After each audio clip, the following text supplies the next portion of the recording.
প্রিয় শিক্ষার্থীরা, তোমরা যারা কমার্স থেকে পড়াশোনা করতেছ বা ব্যবসা শাখা থেকে পড়াশোনা করতেছ, তোমাদের আজকে পরীক্ষা গেছে ফিনান্স ও ব্যাংকিং। যারা কুমিল্লা বোর্ড থেকে ফিনান্স ও ব্যাংকিং পরীক্ষা দিয়েছ, তোমাদের পরীক্ষা কেমন হয়েছে কমেন্ট বক্সে জানিয়ে দিবা। সো তোমাদের এমসিকিউ থাকে 30টি এমসিকিউ। 30টা এমসিকিউর মধ্যে 20টা হইলে তোমরা এ প্লাস পাইবা এমসিকিউ এ। আর যদি 8টা এমসিকিউ হয় তাহলে তোমরা এমসিকিউ পাস করবা। 8টার কম হইলে তোমরা কিন্তু এমসিকিউ ফেল করবা। এখন একটা বিষয় তোমাদের ক্লিয়ার করি, সেটা হলো তোমরা কিন্তু এখনো এই চ্যানেলটাকে সাবস্ক্রাইব দিয়ে রাখো নাই। ভিডিও দেখতেছো, ঠিক আছে, সাবস্ক্রাইব দিয়ে রাখো নাই।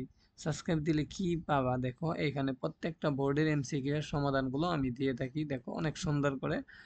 সো এবং সাজেশনও দিয়ে থাকি, তোমরা যদি দেখো পূর্বে সাজেশন, তথ্য ও যোগাযোগ প্রযুক্তি এমসিকিউ সাজেশন, সিলেট বোর্ড, এইভাবে প্রত্যেক বোর্ডের এমসিকিউ সমাধান সাজেশন দেওয়া হয়ে থাকে। সো তোমরা অবশ্যই চ্যানেলটাকে সাবস্ক্রাইব দিয়ে নোটিফিকেশনটা অন করে রাখো। ভিডিও অপশনে আসবা, এসে লেটেস্ট ভিডিওতে ক্লিক করলে তোমরা তোমাদের লেটেস্ট ভিডিও পরীক্ষা দিয়ে আসলে যে সমাধানটুকুর ভিডিও এখানে পেয়ে যাইবা।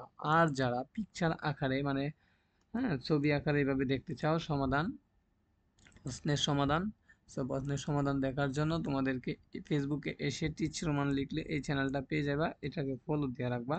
ফলো দিয়ে রাখলে তোমরা অবশ্যই এখানে পিকচার আকারে সমাধানটুকু দেখতে পারবা এবং কমেন্ট বক্সে জানাইতে পারবা যে তোমাদের কয়টি হয়েছে বা কোন বিষয়ের কোন বোর্ডের প্রশ্নের সমাধান লাগবে। ওকে, আশা করি তোমাদেরকে বুঝাইতে পারছি। সো তোমরা যারা কুমিল্লা বোর্ড থেকে আজকে ফিনান্স ও ব্যাংকিং পরীক্ষা দিয়ে এসেছ, তোমাদের প্রশ্নের সমাধানের কাজ চলতেছে, একটু পরে আপলোড হবে। তোমরা দেখার জন্য ভিডিও অপশনে যাও, লেটেস্ট ভিডিওতে ক্লিক করে দেখে নাও। এটা 2024 সালের সিলেবাস অনুযায়ী 2025 সালেরটা একটু পরে আপলোড হবে। যারা দেখতে চাও অবশ্যই নিচে ক্লিক করে ভিডিও অপশনে ক্লিক করে দেখে নিতে পারো। এই ভিডিওটা যারা দেখছো তাদেরকে বোঝানো হয়েছে যে কিভাবে তোমাদের সমাধানটুকু দেখবা।